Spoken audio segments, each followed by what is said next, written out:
I just feel like I've been around the block, ripping up fantasy stock, working around the clock. Look at the view from the top. Researching rookies a lot? No, I just be listening to pods. Yeah, one in particular, I'm just a messenger. Let me just pass on the rock. Browning, brunning, pruning, pronouncing ain't what he's doing. What he's doing is not losing, but infusing you with new things. And there's Dennis the Bennett, yeah. The man is a menace, yeah. Building a dynasty, some of the finest things. Promise you won't regret it. Sly as a fox, cultured in pop. Give him his props. Here is a thought, here is a box, and you cannot compare them at all. So don't even try. Careful with the news, but when you use a take, I take up Tony Fire. I mean Dyer, because anyone else is a huge mistake. Whoa, fantasy round table, fantasy round table, yeah. Fantasy round table. Come take a look at the crown, baby. Hey, fantasy round table, fantasy round table, woo. Fantasy round table. Come take a look at the crown, baby. Go. What is going on, everybody, and welcome to another episode of the Fantasy Football Roundtable Podcast. It is the Week 11 recap show. Matt and Dennis are here with me, but as always, we are proud to be a part of the Pigskin Podcast Network. You can find them on Twitter at PigskinPodNet, where you can search the hashtag TPPN, which us and all of the other great shows on this network hashtag as well when they go live. We've got baseball, hockey, fantasy, everything, soccer. So check out any of the other shows for any of your any sports needs. Before we jump into Week 11, gentlemen, how are we doing on this marvelous Monday? Well, my Lions didn't win again. They actually lost. But it was to the Browns, so I guess there's some solace in that. Family's coming on Thursday. Wife decided I've got a bunch of painting I got to do to the house. So anybody else's wife decide to undertake a renovation project? Just mine? Oh. You know about our house. It's been Actually, we've had our ducks. I feel for you because you've been going at it, but whatever. It's like you've got, I don't know if yours is ever going to end at this point. So, it's an update, actually.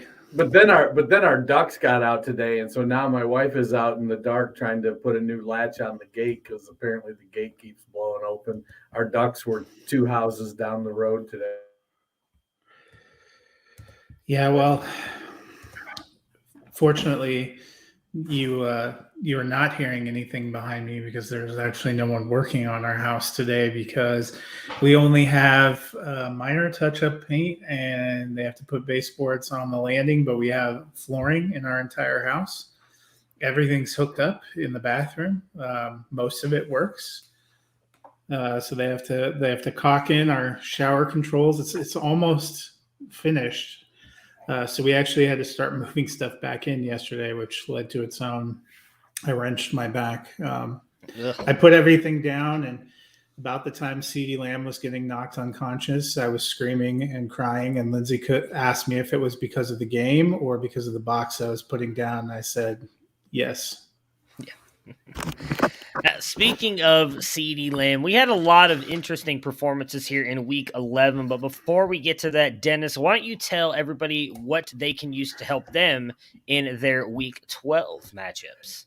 Well, I'm in the midst. I've been debating today, so I've got a team that's 7-3, going to 8-3, and I just lost Michael Carter. It's a start 3 running back, 3 wide receiver, 2 flex, and a super flex.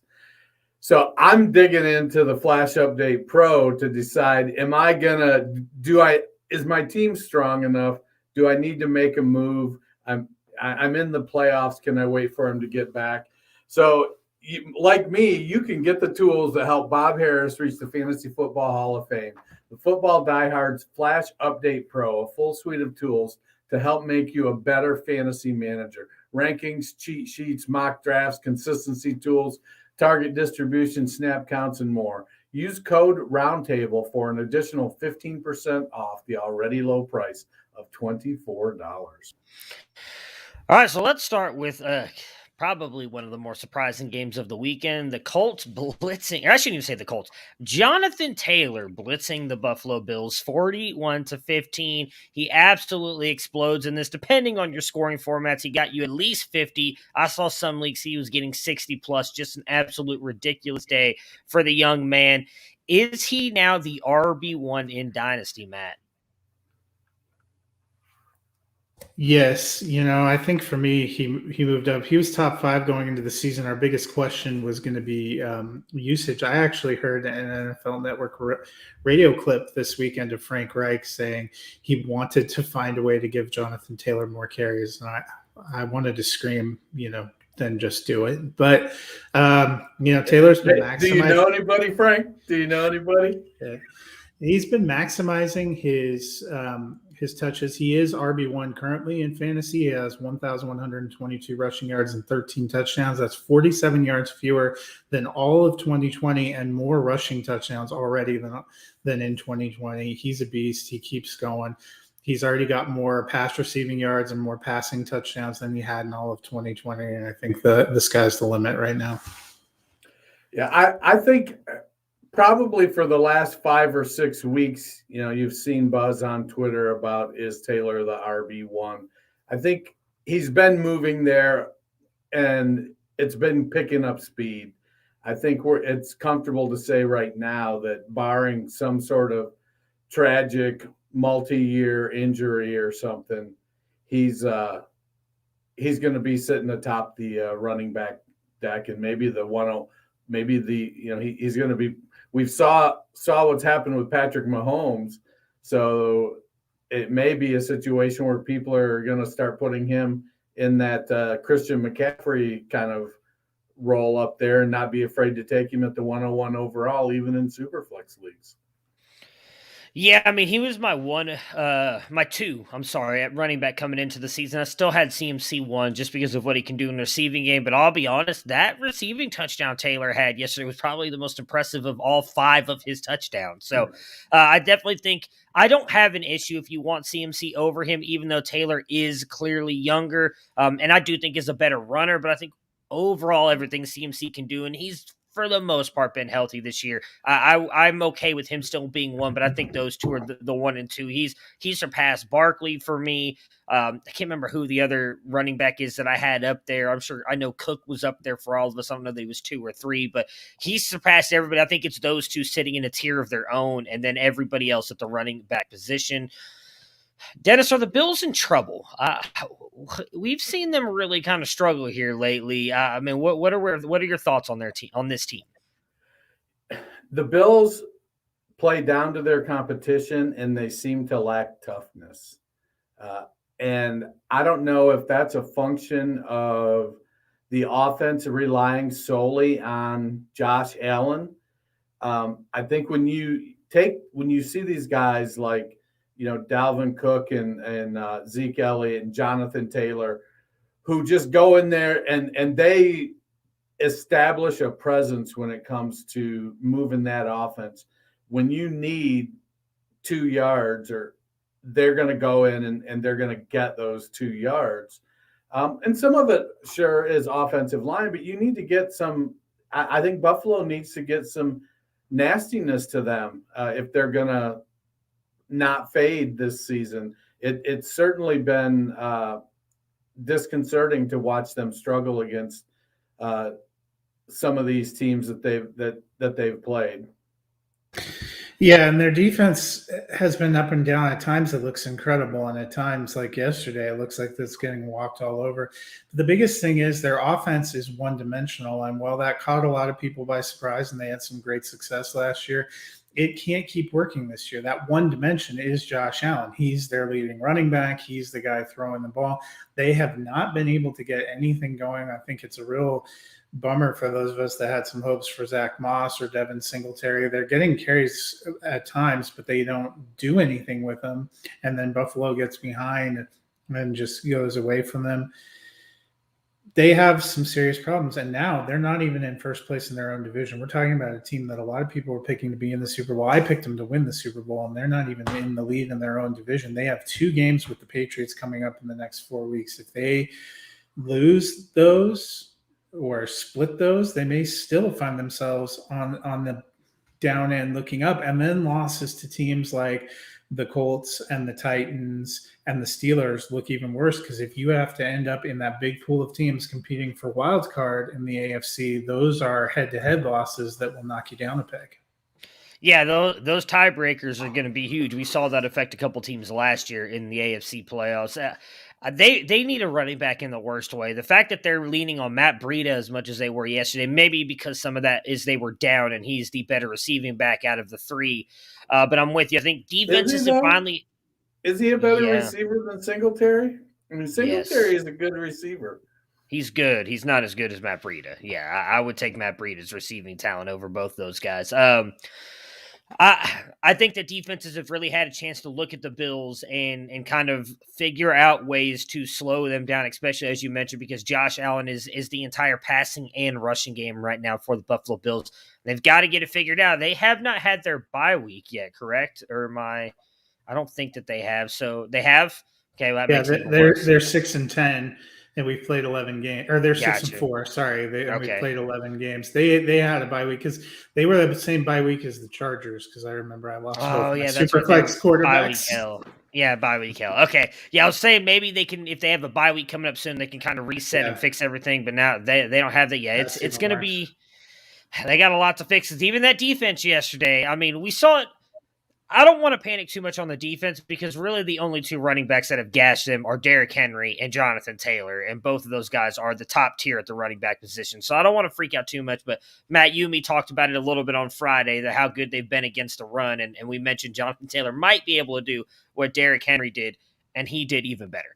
No Lamar, no problem for the Ravens as they beat the Bears 16-13. No Lamar, no Hollywood, but the Ravens are able to pull it out. Dennis, did we learn anything about this team with that performance? Well, I mean, they were playing Chicago without, an aging Khalil Mack and terrible Matt Nagy at head coach.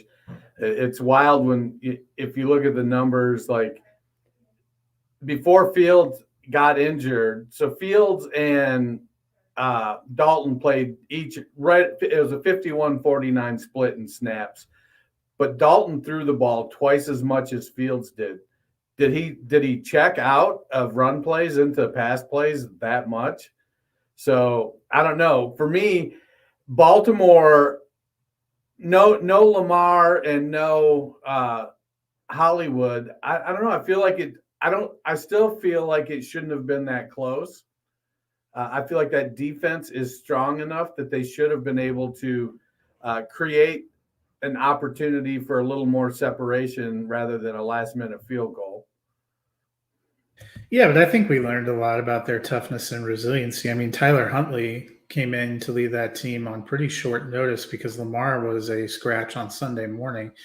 He's had some time in practice, but has no real game reps. You're on the road in Chicago. Chicago's still a pretty decent team. They've honestly been playing the last few weeks without Khalil Mack and still been playing pretty well. I think that defense looks scrappy. I felt better. Let's just say I feel better about the way Baltimore's looking now after that win than I did after the last 3 weeks where they kind of got walked on by a few teams.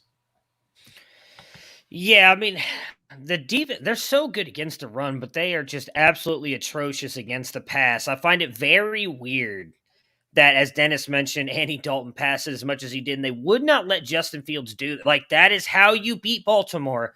Why you did not let Justin Fields do that is beyond me. And we saw it when Andy Dalton got out there, and I get it.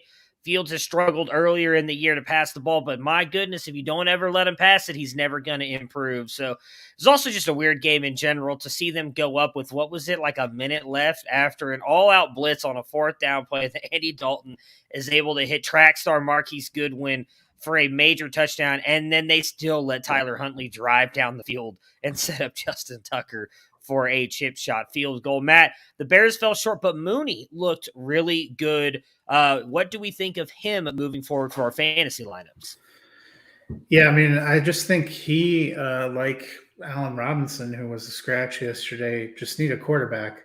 He got 16 targets. You like that. Was only able to catch 5, able to turn it into 121 and a long touchdown. But I just don't know. You know, you're right. They don't have enough consistency in their passing game, no matter who the quarterback is. And that's the bummer. But I think he's at least up in flex territory. Yeah, I like the results numbers Mooney put up, but that 5 receptions on 16 targets makes me quiver a little bit about the process. I haven't watched any of the Bears game yet, and it was a situation where when I just look at the numbers and do some box score scouting, that 5 for 16 makes me nervous. And so I don't know how much of it was, how many of those targets were with Fields and how many were with Dalton. Were they off target? Were there drops? And we haven't heard anything about Mooney and drops, but he's on the verge of overtaking Allen Robinson just because of how ineffective this offense has been in general. Yeah, I don't know exactly how many were with Dalton, but I do know that almost all of his yards came on one play. It was he juked a defender out on the sideline and then took it to the house. I was trying to find it. Yeah, it was 60 yards. yarder. So half of his yards came on really one play. It was a 60-yard touchdown. He juked a defender. And I think and most of his production came with Dalton. He might have had one before Dalton. It did. So it's one of those things where, and right now it's still early, but we got to remember it's a short week for the Bears. They've only got 3 more days before they play again. There's a lot of talk that I just saw on Twitter that it looks like Allen Robinson and Justin Fields will both be out. So at least this week, I think Mooney is going to be a good play. We'll discuss that more on Wednesday, but if Dalton's in there back at quarterback, Mooney's their best receiving option, and the Lions' defense is at least the secondary, especially with Okudah not being there because of the injury, is not really that scary for me. The Browns somehow hang on to beat the Lions. I don't understand. This game set football back about 30 years, in my opinion, and made me want to cry for the future of the Browns franchise. But that's a story for another time. They, again, win 13-10. Matt, Landry gets a rushing touchdown. There's a lot of chatter that he looked better at quarterback than Baker Mayfield has all season. It came on a trick play where he took a direct snap. Chubb with a passing touchdown. I mean, what is it we learned about the Browns game this week, except for apparently everybody is better at quarterback than Baker Mayfield? Yeah, well, it's not, they won, so that's good. Back to 6-5, so that's good, especially when you're in this tight race. But they're either going to have to hope Lamar Jackson misses again, or they play a lot better on Sunday Night Football. And everyone in their division looked pretty good yesterday. The Steelers didn't win, but they came back. And their offense looked like it was moving pretty well. They were missing a couple pieces on defense. It's not going to be an easy road if they want to get in the playoffs. And, it's nice they got a win, but that was not an incredible performance. Yeah. I think the most you could say about it from a Baker Mayfield perspective was it was gutty. I mean, I saw a blurb on Saturday or Sunday that said, Mayfield – and in parentheses where they list what their injury is, it said everything is expected to play. He's pretty beat up. I picked them to, make it to the Super Bowl. I felt like they were primed. That felt like that defense was ready. I think the defense has come up a little short this year. At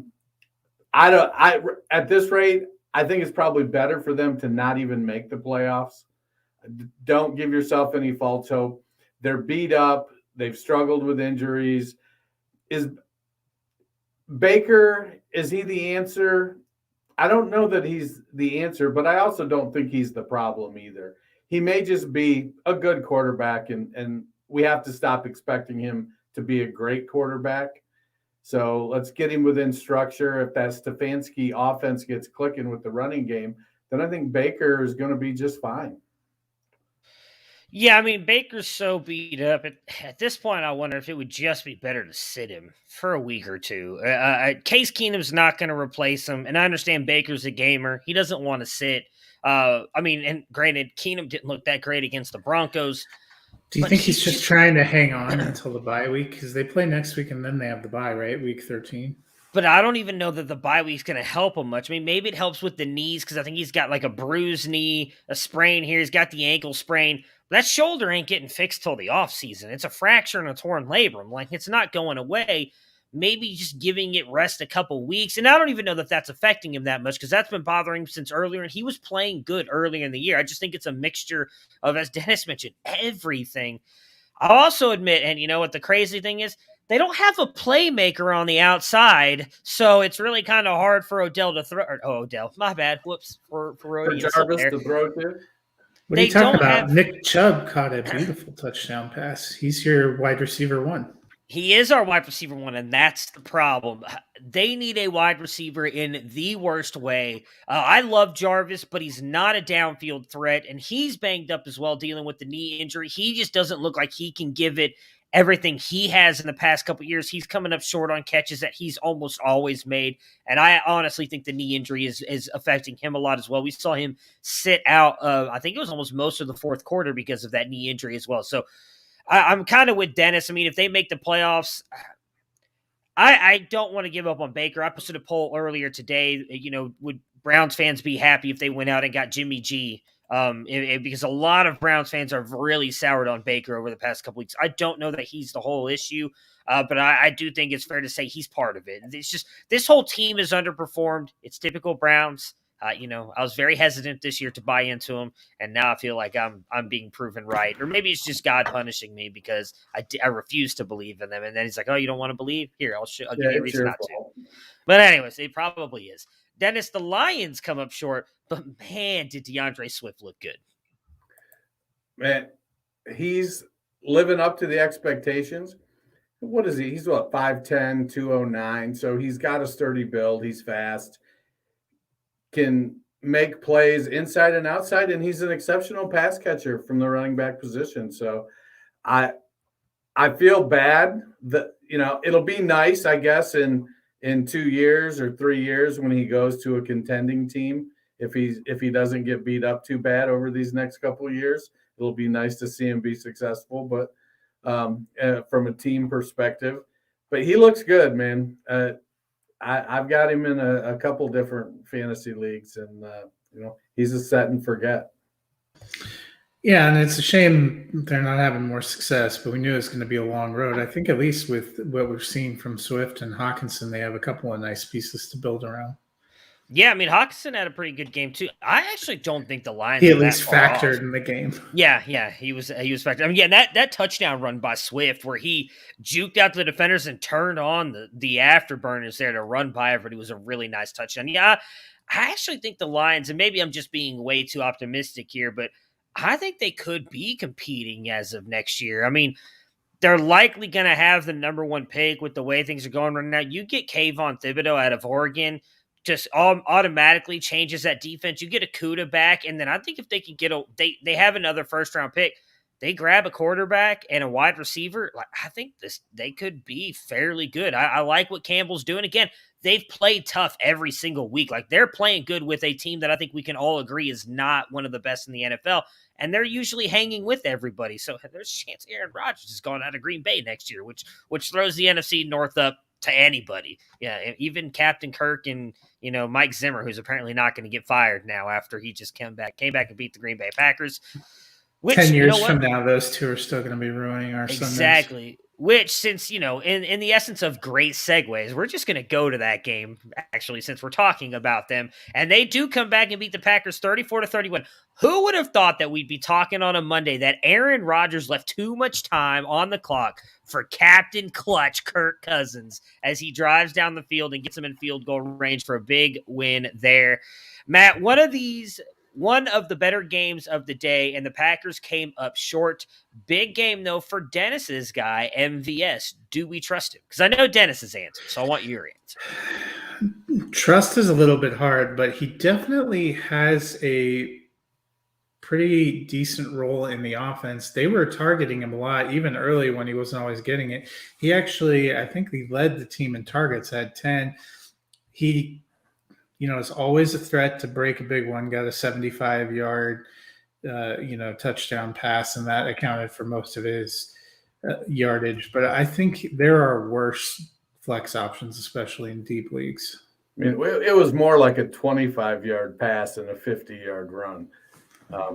I love Marquez Valdez-Scantling, and I don't trust him to be consistent. I mean, again, if you look – Darnell Mooney, so Scantling, he had four catches on 10 targets. Now, I know that Rodgers came out and said that he missed him a couple times.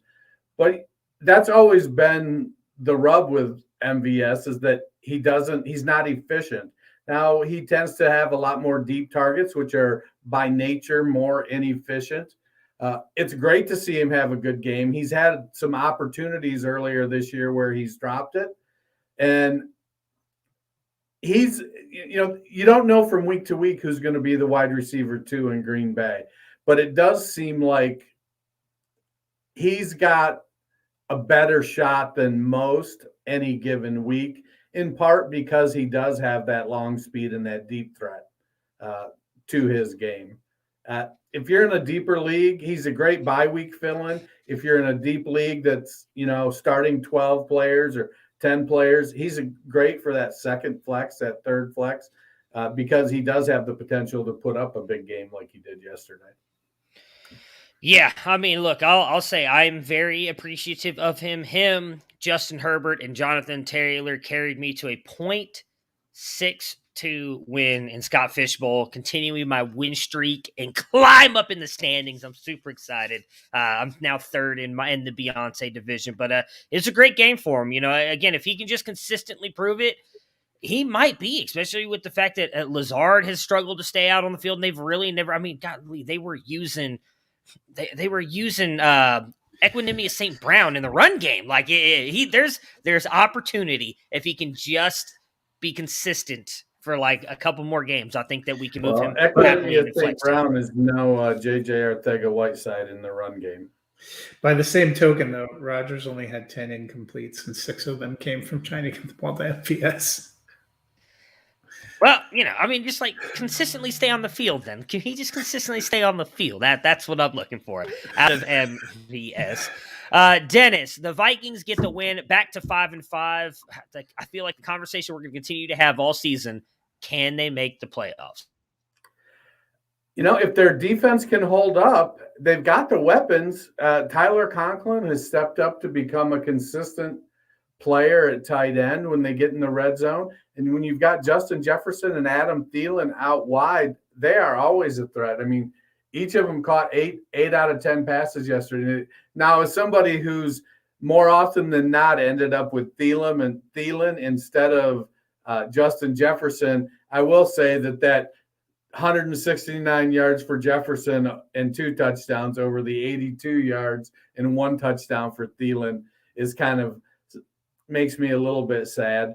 But it's great to watch Justin Jefferson play, and they've put some money into the offensive line. It's giving Kirk Cousins a little more time, and when he has time, he's a pretty good quarterback. Yeah, a couple of weeks ago, the Vikings were 3-4, and I said that they were going to go on a 3-game stretch against really good teams that was going to finally knock them out of the race. And instead, they went 2-1. They win in Los Angeles against the Chargers. They knocked Green Bay out yesterday. They tightened up the NFC North, but more importantly, in that muddle huddle that is the NFC for the wild card race, they're right back in it. The 49ers got back to 5-5. Some of the teams that looked like they were doing good the last couple of weeks, the Saints have come back to the pack. Carolina's come back to the pack. I mean, I don't think there are any great teams in that group. And Minnesota, fortunately, plays in a division where they have a few easier matchups. So they actually have a pretty decent chance. They have talent. It was always whether they were too enigmatic to do it. I'll just be honest. I hope they don't. I just don't want to see Mike Zimmer there anymore. They've got so much talent. I wish they could get an offensive coach in there. Zimmer's been known as this defensive guy. Zimmer's a pretty offensive coach.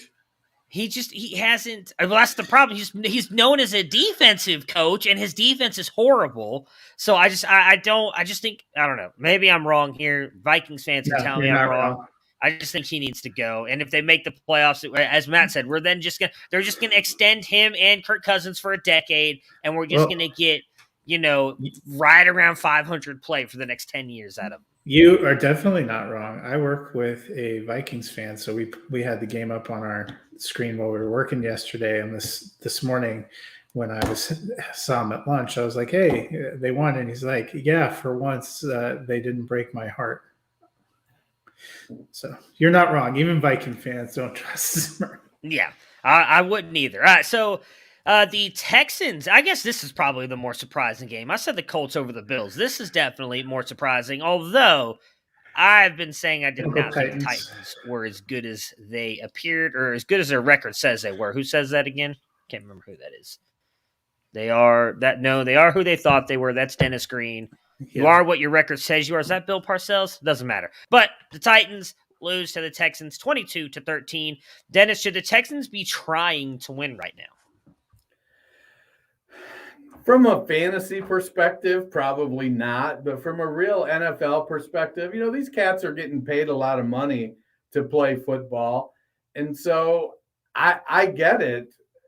I think the head coach and the players don't tank. The front office tanks. And Nick Caserio, or whatever that joker's name is up there, he's been doing a pretty good job of tanking. And these now that they've got Taylor back, and even when they had Davis Mills, the Texans were doing their best Major League Cleveland Indians impression here, trying to pull off some victories. They're struggling in the run game, and if it wasn't for Tyrod Taylor pulling out a couple of touchdown runs, I mean, DJ and Burkhead went, 31 carries for 58 yards yesterday, and that's a hot damn mess right there. They 100% should not be trying to win, which should make all Texans fans incredibly nervous since they play the Jets this next week, and they could end up swapping draft pick position. I guess maybe the Texans are thinking that the Lions and the Jets probably wouldn't take a quarterback, but I don't know why they're trying hard. I mean, I think it's Culley and the players. It's easy for us to say that, right? Like, don't go out there and win, but those players want to win. I'm sure that meant a lot for them to get that. I mean, as someone, again, I've never played at an NFL competitive type level, but any sport that I've played, if a coach asked me to go out there and lose, I'd give him the finger and be like, you had your damn mind. You think I'm going to go out there and try and lose? They want to win. And again, I'll continue to say, I think it's awesome that David Culley has got this team playing as tough as they do every single, for a guy we said was just going to be there for a year or two for the rebuild so they could get somebody better. He's doing a really good job with that team. So but you can play really hard and draw praise without ruining your draft position. See Dan Campbell. I will also say, though, that I think that's a little bit overrated because we see NFL teams miss on at least 50% of their first-round picks. So you don't know that you getting the second pick compared to the third pick is going to be that much better. The only, and I'm probably going to be wrong about this because nobody else is coming to my mind, so I'll just say the only team that I think should continue losing, they should get one win, is the Detroit Lions because you want Kayvon Thibodeau. He is going to change your defense the way Micah Parsons is changing the Cowboys' defense this year. Outside of him, I can't think of anybody else off the top of my head. There's other really good players at the top of this draft, but I would want the number one pick to get Thibodeau. Outside of that, though, I don't think falling one spot because they're not going to win many more games. Now, if the Texans go on like a 7-game winning streak, we'll come back to this episode and be like, my God, they probably should have lost a bunch of these games, but I'm okay with a win here or there. Dennis, was it a trap game for the Titans, or are the injury tally beginning to catch up with them? I don't know if it's the injury tally. I mean, obviously losing Derrick Henry, Julio Jones, I think it depends on what your expectations were of him. But clearly A.J. Brown's knees are not nearly as good as we had hoped after the offseason. But Tannehill can't throw 4 interceptions even against a team like Houston and expect that they're going to, continue to roll like they were. It's a little bothersome to me that, former Cleveland Brown special teamer Dontrell Hilliard led the team in targets from the running back position. I kind of bought into the potential of what Deonta Foreman could offer, being a big guy like Derrick Henry. But, Adrian Peterson led the team in carries. And he did have a, reasonable 4.4 yard per carry average. But at what are we, week 11? Injuries are starting to add up for everybody, and you have to have the depth. And there's only I guess there's only so many positions you can have starter quality depth at, and I do think it's starting to show in Tennessee. Yeah, but if we're talking about skill position players, Tennessee was one of the shallowest teams going into the season. Had they not made that preseason trade for Julio Jones, we were talking about how dicey their receiver core was, how they didn't really have anyone behind Derrick Henry. And sadly, we've seen, Darrington Evans has never been able to stay healthy and went on IR. Julio Jones hasn't been able to stay healthy and went on IR. From a fantasy perspective, it's an incredible bummer to me for A.J. Brown, because now he becomes really the only star skill position player left standing, and every team seems to be focusing all their energy on them, and why wouldn't you? So off of a stretch where he had 3 really great games, and it was like, finally, A.J. Brown is back, he's seen 24 targets the last 3 weeks and only caught 11 passes for 106 yards and no touchdowns. That's because everybody's focused on him, and they don't really have much else. And I think in terms of running backs, we forgot that Mike Vrabel spent his formative years playing for and coaching with Bill Belichick. So he's going to give you the middle finger on a player rotation every single damn time. Yeah, I'm not too worried about Foreman right now.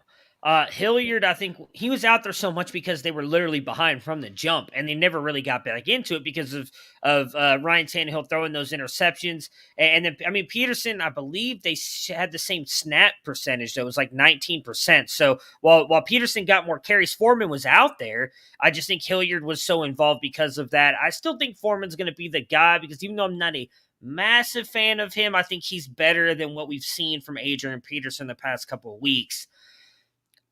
On the Titans, I think their biggest issue is, and I don't mean this as a shot at Derrick Henry, because he's one of the best running backs we've seen do it. I actually hated that we saw him go down, because I think he had a shot to actually break Emmitt Smith's record with as good as he has been and the possible longevity he could have in his career.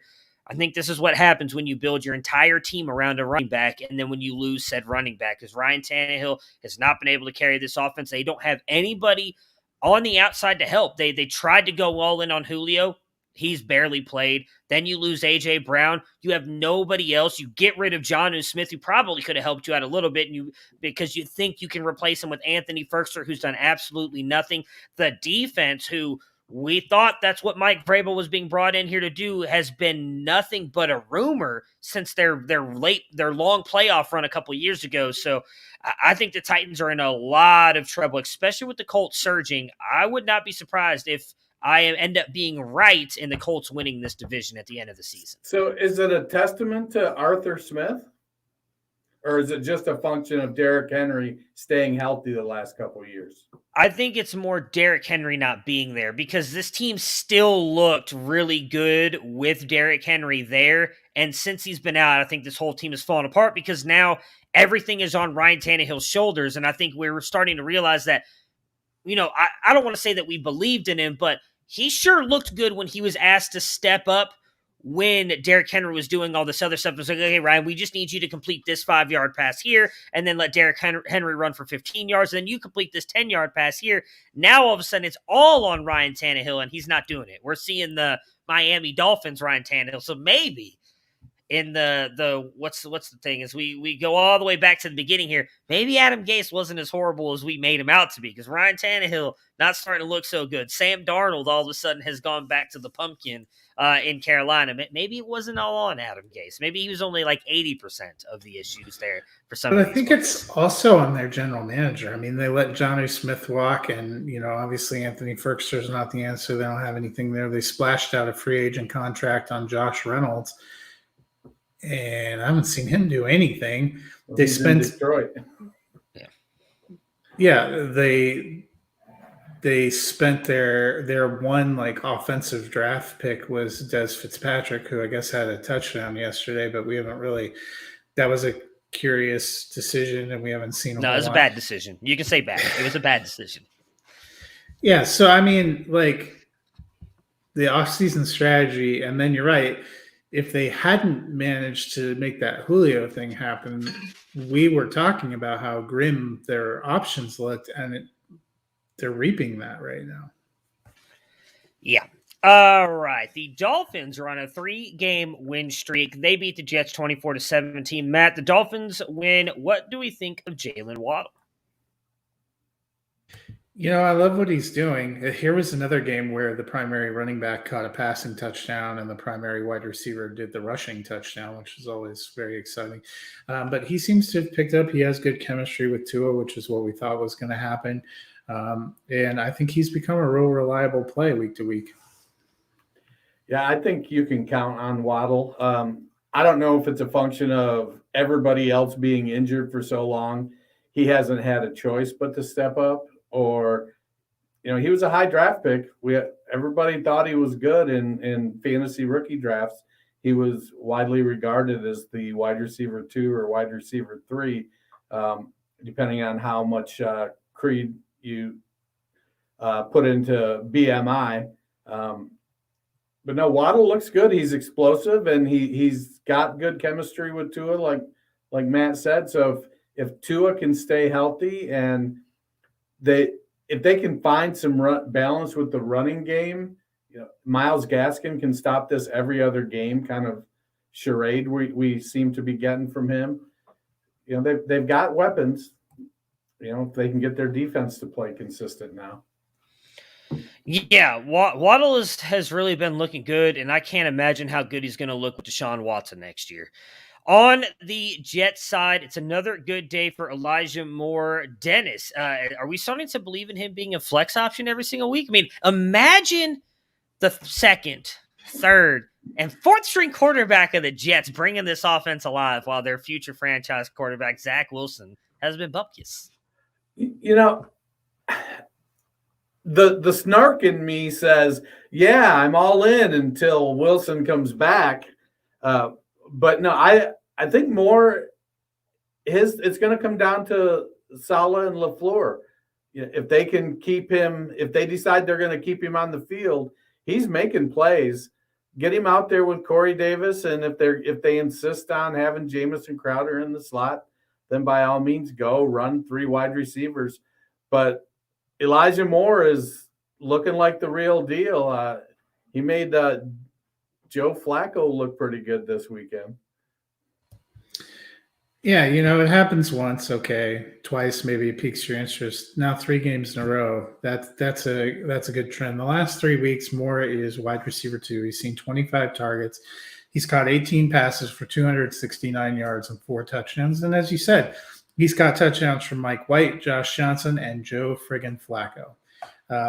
As long as Zach Wilson's return doesn't dampen his usage, which seems sad to say, it's wheels up. We thought it was a good talent, good landing spot. We saw flashes of it in training camp and in preseason, and now it finally looks like it's coming to bear. And with Michael Carter banged up and missing now a couple of weeks, they're going to need that passing game.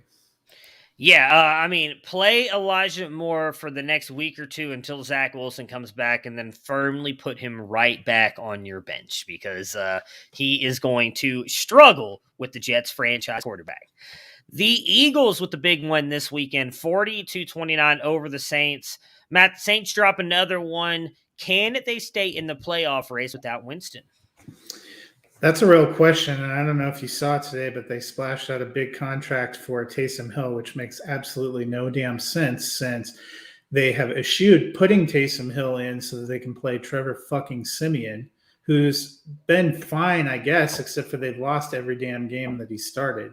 They need some kind of a spark on offense. It would help if they could get Alvin Kamara back. The Sadness Bowl is what takes place on Thanksgiving night as the Saints and the Bills lock up in a loser probably just writes off the rest of the season matchup. The Saints look like they were in great position, and they have faded away hard, and I think they need to figure something out and fast. Yeah, the Saints are another team very much like Tennessee that kind of built their team around one guy and hoped that some other pieces would step up and start to flourish. And then when Kamara went down and they lost Winston, Traquan was injured for much of the season. He looks like Smith looks like he's kind of the guy there that now they've lost Troutman. So we'll see if Juwan Johnson can get back any of that week 1 magic. it's a situation where I saw that news about Taysom Hill and thought maybe they're going to make him play quarterback, but then you see that it's flex. It literally has a flex structure in the pay based on what position he's playing. So I'm like, how the hell do you do that? Is there a snap percentage at a position? Crazy. Yeah, I don't know what kind of blackmail Taysom Hill has on Sean Payton, but good on him because dude's getting paid. On the Eagles side here, Dennis, they win and Hurts continues to look strong. Are they back in the playoff race? It seems so. They got Miles Sanders back. They actually let him carry the ball. It would have been fantastic for me if they let him actually carry the ball into the end zone. But c'est la vie, I guess. No, Hurts is doing what a lot of young running quarterbacks have done in the past. Next year he's going to have to take a step. I've been in he's a placeholder. They're going to go get a quarterback camp. But the last few weeks I've come around and I feel like he's the quarterback in Philadelphia at least through 2022. And then we'll see what happens after that. But he's stepping up and playing well. Yeah, I like the way Hurts is playing. The next 5 games for the Eagles they have the Giants twice, Washington twice, and the Jets. They're 5-6. We just talked about the NFC. That is not a murderer's row. If they win 4 of those games, I think they're in the playoffs. Yeah, and again, Hurts securing his future, I think, with at least for one more season. And I'll argue, I believe yesterday was his 16th game in the NFL. So that's a full season. He's continued to get better and better. I'm really liking what I have to see from him, or what I've seen from him. The Washington football team spoiled the return of SuperCam. They won 27-21. Matt, it was another win for Washington. Before we get onto that, how about we talk about DraftKings? Okay, go ahead. Quick. So this Thanksgiving, be thankful for family food and free bets. That's right. DraftKings Sportsbook, an official sports betting partner of the NFL, has a Turkey Day no-brainer you can't miss. New customers can bet just $1 on any Thanksgiving NFL game and win $100 in free bets if either team scores a point. If Sportsbook isn't available in your state yet, you can still get in on the Thanksgiving NFL action. Make your first deposit, and you can play free for millions with DraftKings Daily Fantasy Football Contest. DraftKings is safe, secure, and reliable. Best of all, you can deposit and withdraw your cash whenever you want. Download the DraftKings Sportsbook app now. Use promo code TPPN and bet just $1 on any Thanksgiving NFL game and win $100 in free bets if either team scores a point. That's promo code TPPN. Thanksgiving at DraftKings Sportsbook, an official sports betting partner of the NFL. Must be 21 or older. New Jersey, Indiana, or Pennsylvania only. New customers only. Restrictions apply. See DraftKings.com/sportsbook for details. Gambling problem? Call 1-800-GAMBLER. All right, Matt. So as I was saying, we saw another win for Washington, but is it too late for them to turn it around for the playoff race? Yeah, they're 4-6 now. The NFC is pretty soft. If we think that they can bounce back and win consistently, maybe. I'm just not sure I have total faith in them. And if it's coming down to them or the Eagles, as we talked about, they're going to play twice in the next 6 weeks, I would bet on the Eagles, actually, which seems the inverse of how I would have felt when we started the season.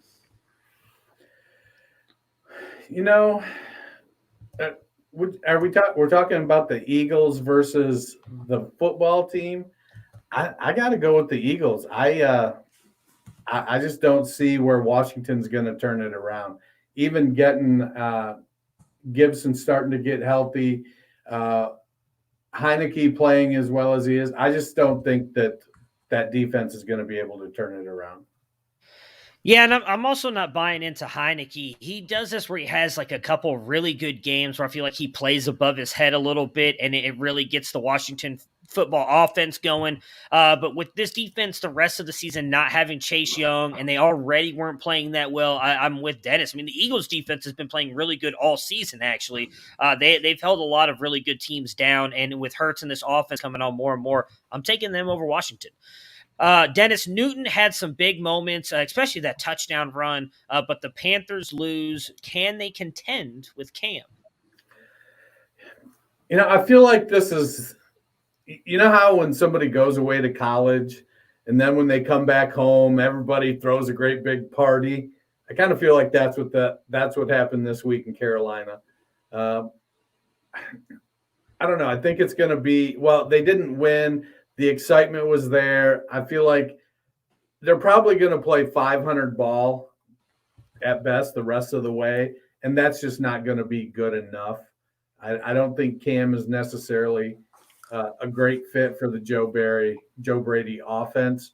And while he'll play well, he'll run. He carried the ball 10 times, scored a touchdown yesterday, threw 2 touchdowns, but he only had 189 yards passing. So I don't know. I'm in wait and see mode.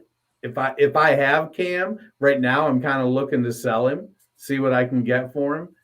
But I got to be honest, I don't.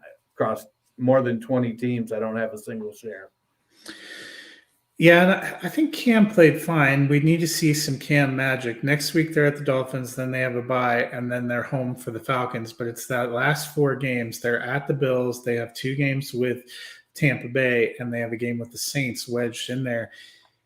And so I think it's the schedule and the challenge that's going to be more of a difficulty for Carolina. They had a good run early in the season, but they needed to capitalize more on that soft middle. And when they couldn't with Darnold, I think they were already in too precarious a position when Cam got there. Yeah, I mean, the one thing I'll say is I do think it all is going to be on Cam's shoulders. The thing is, he played pretty good yesterday for a guy who's been sitting on his couch eating Cheetos up until last week for, 10 weeks? So give him a couple more weeks. Organic Cheetos. Hey, Cheetos are Cheetos, in my opinion. As long as, give him a couple more weeks, maybe he can turn himself into something close to what he was. I was happy to see him get DJ more involved because he really has not been anything with Darnold and everybody else. So we'll see if that continues, though. All right, guys. So we are going to do waivers now, and then Matt and myself will be back tomorrow to recap the rest of these games. So these are the waiver targets for Week 12. As always, roster percentages are courtesy of Fantasy Pros bye weeks this week, the Arizona Cardinals and the Kansas City Chiefs. So quarterbacks, Matt, we are looking at Mac Jones, who's at 31.2%, and Trevor Lawrence at 28.7%. Yeah, and I think both of these are super flex options at best. If you're in a 1 quarterback league, hopefully you have other options, but I like Mac Jones better. I think he's playing better and his team's better, frankly. Yeah, I feel like Mac is more consistent right now. I think if you're going for it, if you're like, I need which one's going to give me a boom game, I think Trevor might do that, but now that he's lost Jamal Agnew, who knows? But yeah, Mac has just been consistent. He's a guy that's not going to hurt you, I don't think. Yeah, I think at this point in the season, I'm probably taking Mac as well, but I agree with what Dennis is saying. Like, his floor is 15 points, but his ceiling is like 20, and he's not really going to – he's so consistent, he's going to get you somewhere in between there. At this point, I think if that's what you're looking for, that's a guy I'm going after. Running backs, Latavius Murray at 31.7%, Rex Burkhead at 0.8%, Quadri Allison at 0.3%. Matt, how you evaluating the running backs? Yeah, and so this is a tough group. I think Quadri Allison is probably a handcuff to Cordero Patterson, who figures to be back next week. I think he might be a better option than Mike Davis, but if you need instant production, I don't think you're going there. Burkhead's interesting. I cannot figure out a rotation for the Texans. I'm inclined to stay away from it.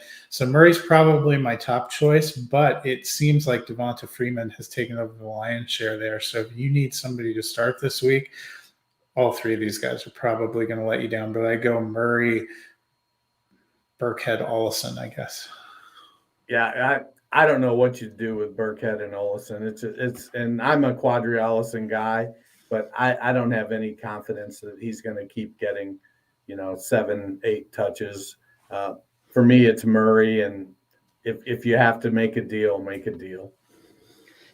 Wide receivers, Will Fuller at 29.7%, MVS at 6.1, DeAndre Carter at 2.2, Cedric Wilson at 1.7, and Nick Westbrook, I have no idea how to say it, Akeen at 0.2.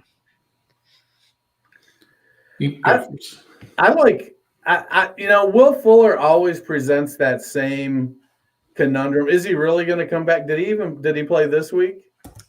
No, but he's due to come off, I believe. Yeah, so I think if he comes back with Parker still being out, I almost feel like he's got to be the guy. MVS, I think we've established that he's your boomer bust guy, so if you're aiming for a real high ceiling, go there. DeAndre Carter, Cedric Wilson. If both Cooper and Lamb miss again this week, Wilson's probably. Yeah, they're both likely out. Cooper's for sure will sure be out. Yeah, and Lamb is likely. Lamb, I think it's 5. You have to spend at least 5 days in concussion protocol. There's little chance he clears concussion protocol. It'll be for 4 Thursday days Thursday. Kickoff. Yeah, so I think they're both out for sure. So and I don't know that I have much faith in Westbrook Akini. So definitely Fuller, MVS, probably Wilson, Carter, Westbrook Akini. Yeah, so if I'm filling the lineup poll, I'm going Wilson number 1 because I think he's looked good in limited use, and it's going to be him and Michael Gallup. They're playing the Raiders, their game they need. Then I'm going to MVS. I like what DeAndre Carter has done, so I probably would go for him.